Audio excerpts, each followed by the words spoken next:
सभी स्टूडेंट को नमस्कार। हमारे YouTube channel bright future by Jagat Singh में आप सभी का स्वागत है।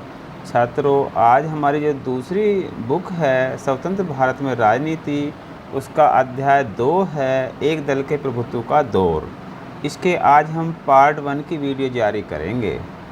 छात्रों, आपके लिए ये जानना ज़रूरी है। आप ये चित्र देख रहे हैं, इसमें तो ये हमारा बताता है सत्ता पक्ष और विपक्ष के बारे में जानकारी देता है। और इससे आगे हम अब ये नेक्स्ट हमारी जो पीपीटी आ रही है, इसमें हमने ये लिखा है लोकतंत्र के निर्माण की चुनौती। लोकतंत्र के निर्माण की बहुत सारी चुनौतियां थी, तो इसमें सबसे पहले हम बात करेंगे अलोकतांत्रिक शासन से बचाव। छात्रों, हमारे देशवासियों ने, हमारे संविधान निर्माताओं ने जो लोकतांत्रिक या लोकतंत्र के निर्माण की बात की, इसमें क्या था, अगर हम लोकतंत्र नहीं चाहते तो क्या होता। उस समय देश की शासन सत्ता को हमें सैनिकों के हाथ में सौंपना पड़ता। और तो हमारे संविधान निर्माताओं ने सैनिक शासन से बचाव के लिए ये कदम उठाया, देश को लोकतांत्रिकरण दिया। क्योंकि जिन देशों ने उस समय शासन सत्ता सैनिकों को सौंप दी, वहाँ पर ये जबकि कुछ समय के लिए था, बाद में वहाँ लोकतंत्र की स्थापना होनी थी, परंतु वहाँ सैनिकों ने उस पर कब्जा जमा लिया और वहाँ पर लोकतांत्रिक स्थिति अभी तक कायम नहीं हो पाई है। कई सारे देश ऐसे हैं, हमारे पड़ोस में चीन भी है, जहाँ पर अभी तक लोकतंत्र स्थापित नहीं हो पाया है। छात्रों, नेक्स्ट पॉइंट है हमारा बहुल जनसंख्या। भारतवर्ष की जो जनसंख्या है वो काफ़ी अधिक थी। अब तो विश्व में पहले नंबर पर आ गए हैं जनसंख्या के मामले में। तो यहाँ पर जनसंख्या इतनी थी, इतनी बड़ी जनसंख्या में लोकतंत्र स्थापित करना अपने आप में एक बहुत बड़ी चुनौती थी। तो बहुत है ना, बहुल जनसंख्या के कारण भी इसमें समस्याएं आई। नेक्स्ट बात आती है राष्ट्रीय एकता के निर्माण। अब राष्ट्रीय एकता के निर्माण की यदि हम बात करें छात्रों, यहाँ पर हमारा देश विभिन्न वर्गों, विभिन्न जातियों, विभिन्न धर्मों में विभाजित था। यहाँ पर भिन्न भिन्न भाषाएं बोली जाती थी और है ना, जातियाँ, उपजातियाँ, है ना, इतना ज़्यादा बटा हुआ था। उस सब को एकता के सूत्र में पिरोना, है ना, जैसे कहते हैं ना, विभिन्न रंग के फूलों को एक माला बनाना, ये अपने आप में बहुत बड़ी चुनौती थी, बहुत बड़ा चुनौतीपूर्ण कार्य था जो उस समय देश के नेताओं ने किया। और ये बहुत महत्वपूर्ण कार्य था। छात्रों, नेक्स्ट हमारा पॉइंट है स्वतंत्र एवं निष्पक्ष चुनाव। स्वतंत्रता पूर्वक, है ना, एक तो स्वतंत्रता कायम करना था और एक निष्पक्ष चुनाव, है ना। तो हमारे यहाँ जैसे पहले 1950 में ही हमारे चुनाव आयोग का गठन हो गया था। छात्रों, एक क्वेश्चन आ जाता है, हमारे पहले चुनाव आयुक्त का नाम सुकुमार सेन था। तो निष्पक्ष चुनाव केवल लोकतांत्रिक शासन व्यवस्था में ही किए जा सकते हैं, है ना। तो इसलिए ये स्वतंत्र एवं निष्पक्ष चुनाव बहुत ज़रूरी था और ये एक बहुत बड़ी चुनौती थी। छात्रों, नेक्स्ट पॉइंट है बहुल निरक्षरता जनसंख्या। छात्रों, हमारे यहाँ बात करें तो 15% लोग ही साक्षर थे और 85% लोग कैसे थे, निरक्षर, है ना, जिन्हें अक्षर ज्ञान भी नहीं आता था। ये एक अपने आप में बहुत बड़ी चुनौती थी। ऐसे में लोकतंत्र को स्थापित करना बड़ा कठिन कार्य था, परंतु हमारे नेताओं ने कठिन कार्य करने की चुनौती अपने ऊपर ली और उसको करने में समर्थ हुए। तो ये अपने आप में बड़ा ही मुश्किल कार्य था। छात्रों, नेक्स्ट पॉइंट है हमारा मतदाता सूची में 40 लाख महिलाएं के जो नाम थे, उस समय समस्या क्या आई, क्योंकि हमारा देश पुरुष प्रधान रहा है। हम अपनी पत्नियों का नाम बताते हुए शर्माते थे, है ना, शर्म के कारण या अन्य कारण से लोगों ने अपनी पत्नियों के नाम नहीं बताए।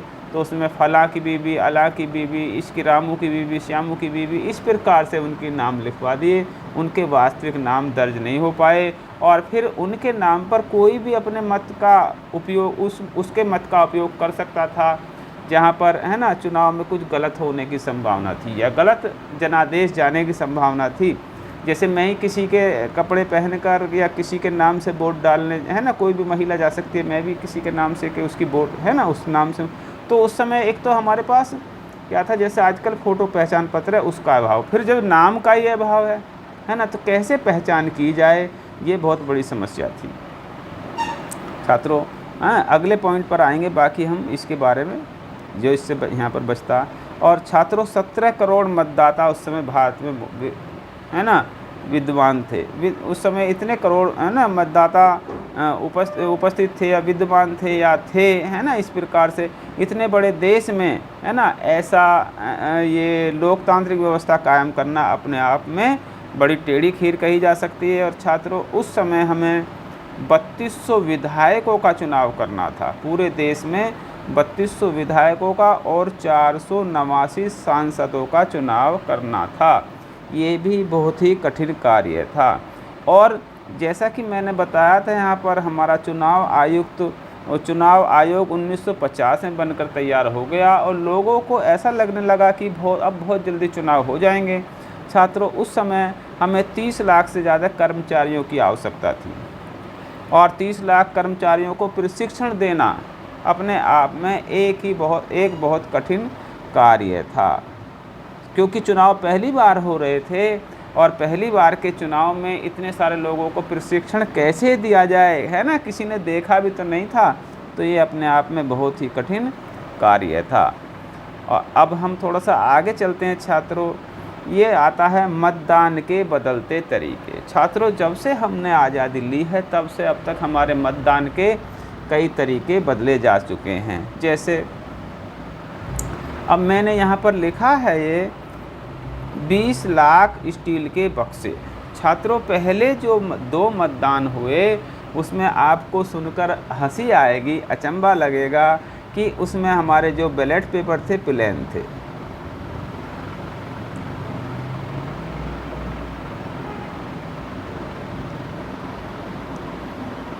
ये जो 20 लाख मतपेटियाँ थी, इन पर ही उम्मीदवारों के नाम अंकित थे और जो हमारे मतपत्र थे, मतपत्र कैसे थे छात्रों, बिल्कुल सफ़ेद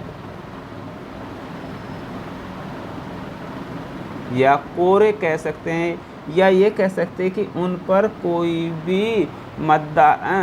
भी कैंडिडेट के नाम या चुनाव चिन्ह अंकित नहीं थे, अर्थात बिल्कुल प्लेन मतपत्र थे।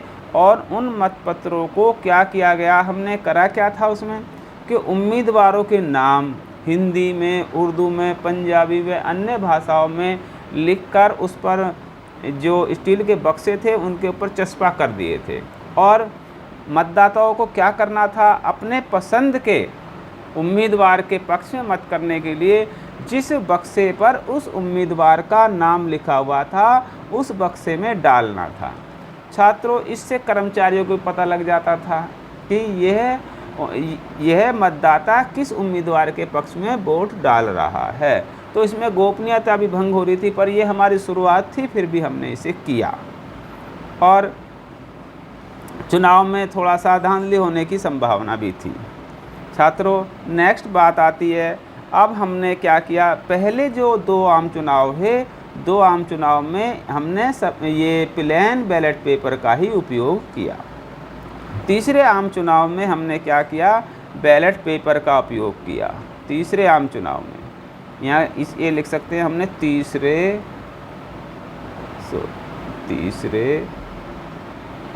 आम चुनाव।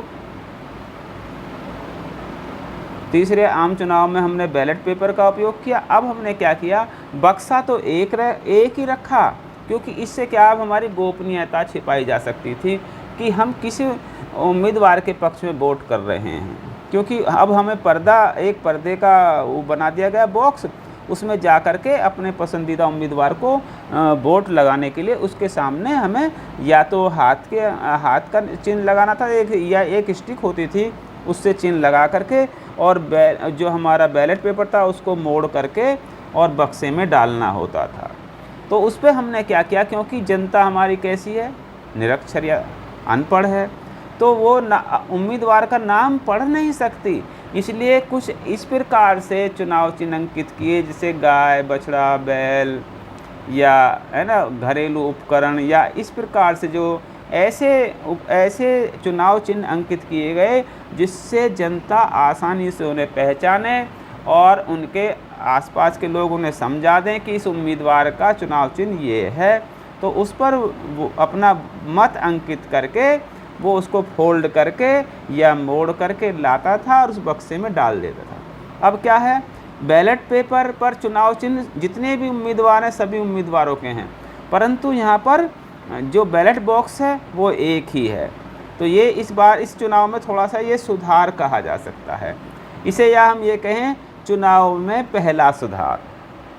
अब नेक्स्ट बात आती है, हम बात करते हैं फ़ोटो पहचान पत्र का अभाव था, है ना छात्रों। फ़ोटो पहचान पत्र का अभाव था और इसमें क्या थी, इसमें अब हमें क्या फ़ोटो पहचान पत्र की ज़रूरत थी, क्योंकि किसी के वोट का कोई भी उपयोग कर लेता था। और अक्सर इसमें ऐसा होता था चुनाव में, जो दबंग लोग होते हैं वो कमज़ोर लोगों की वोट पहले ही डाल देते थे, ऐसा हमने भी देखा है। और जब वो वोट डालने जाते थे तो उनसे कह दिया जाता था, अरे जाओ आपकी वोट पड़ गई। वो भी खुश हो जाते थे, मेरा टाइम ख़राब होता, मेरी वोट तक गिरी गई। और उन्हें ये पता नहीं था कि वोट की अहमियत क्या है। तो छात्रों, ये फ़ोटो पहचान पत्र जो शुरू किया ये 1993 में शुरू किया। 1993 में फ़ोटो पहचान पत्र, है ना, फ़ोटो पहचान पत्र की जो शुरुआत है वो 1993 में हो जाती है।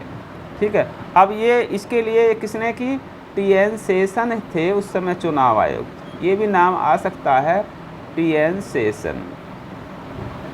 टी.एन. शेषन जो चुनाव आयुक्त थे, है ना, उनके रहते हुए ये हमने अब क्या किया, फ़ोटो पहचान पत्र की शुरुआत हो। अब फ़ोटो पहचान पत्र जब बन गया, एक मतदाता आई कार्ड बन गया, या इसको एपिक कार्ड कहते हैं।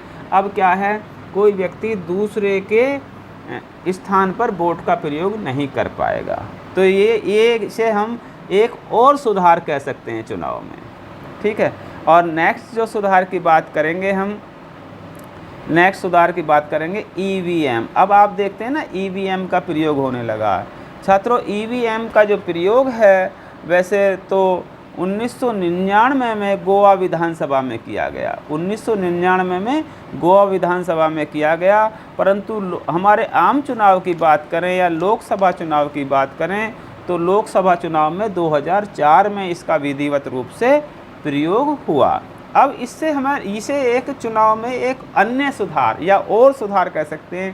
पहले हमारी अब इसमें क्या है, एक तो हमारी जब उस समय बैलेट पेपर को हम फोल्ड करते थे तो एक तरफ की इंक दूसरी तरफ लग जाती थी। उससे क्या है, कुछ जो वोट था या बैलेट थे वो कैंसिल हो जाते थे, है ना। तो अब हमारे जो कैंसिल होने वाली बात थी या उनका जो ख़राब हो जाते थे बैलेट पेपर, उन्हें ख़राब कहें तो उससे बचा जा सकता है ना। इसके लिए हमने ईवीएम का प्रयोग किया।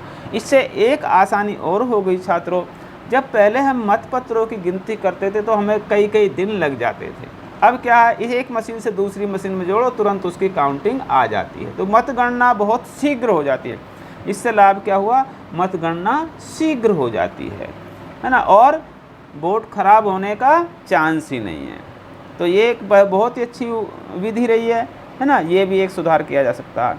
अब इसमें क्या है, इस मशीन पर प्रश्न चिन्ह लगने लगे छात्रों। प्रश्न चिन्ह क्या लगे कि मैंने तो वोट फला पार्टी को डाला था, उसमें दूसरी पार्टी का वोट आ गया, या इस प्रकार से, है ना, या मशीन ऐसा कर रही है वैसा कर रही है, हमारे क्षेत्र में तो सबकी वोट उस पार्टी पे डाली थी, दूसरी पार्टी कैसे जीत गई। तो इसके लिए अब हमने क्या किया, एक वीवीपैट, है ना, जहाँ पर हमारी ईवीएम में बैलेट यूनिट पे, है ना, बैलेट यूनिट होता है और कंट्रोल यूनिट होता है। कंट्रोल यूनिट पर जो हमारा चुनाव अधिकारी होता है वो उसे कंट्रोल रखने का काम करता है। जैसे वो एक बार बटन दबाएगा तो आप उसका एक बार ही प्रयोग कर सकते हैं, दोबारा आप 10 बार भी दबाओगे तो वोट नहीं पड़ेगा। तो बैलेट यूनिट और कंट्रोल यूनिट के बीच में हमने एक वीवीपैट लगाया। वीवीपैट क्या है, एक पारदर्शी बक्सा है, उसमें आपको जिस प्रत्याशी के पक्ष में आप मतदान कर रहे हैं उसका चुनाव चिन्ह दिखाई देगा पर्ची पर और पर्ची कटकर नीचे गिर जाएगी। तो अब आपको आप स्पष्ट हो जाएंगे कि मैंने जिस उम्मीदवार के पक्ष में मतदान किया है, मेरा वोट उसी उम्मीदवार को गया है। छात्रों, यहाँ पर कुछ छात्रों ने मुझसे पूछा क्लास में कि वो जो वीवीपैट की पर्ची है वो क्यों ना वोटर को दे दी जाए। छात्रों, मैंने तब भी बताया था कि वोटर को अगर हम वो जो स्लिप है वो देने लगेंगे तो जो दबंग आदमी है उनसे पूछेंगे बता किसको वोट दिया, और उसको उसके साथ अन्याय या अमानवीय व्यवहार कर सकते हैं। तो उसको जो जिस बात को छुपाना चाहता है उसे छुपा नहीं पाएगा, तो बड़ा हानिकारक हो जाएगा। तो वीवीपैट के अंदर जो वोट है वो वहीं पर ठीक है। और इसमें एक फ़ायदा और भी रहेगा, यदि कहीं हमारी ईवीएम में किसी इलेक्ट्रिक या पावर की वजह से कोई समस्या आती है ना, मशीन सही तरीके से नहीं चल पा रही है काउंटिंग के समय, तो ये जो वीवीपैट में पड़े हुए वोट हैं इनकी काउंटिंग करके भी हम दोबारा चुनाव करने की स्थिति से बच सकते हैं। प्यारे छात्रों, आज की वीडियो में इतना ही। बाकी हम कांग्रेस का जो प्रभुत्व है 3 आम चुनाव में, या कहें कि एक ही दल का प्रभुत्व, जबकि हमारे यहाँ लोकतंत्र कायम था, बहुदलीय शासन प्रणाली थी, फिर भी एक ही दल का प्रभुत्व कायम रहा। इसके बारे में हम नेक्स्ट वीडियो लेकर हाजिर होंगे। तब तक के लिए धन्यवाद।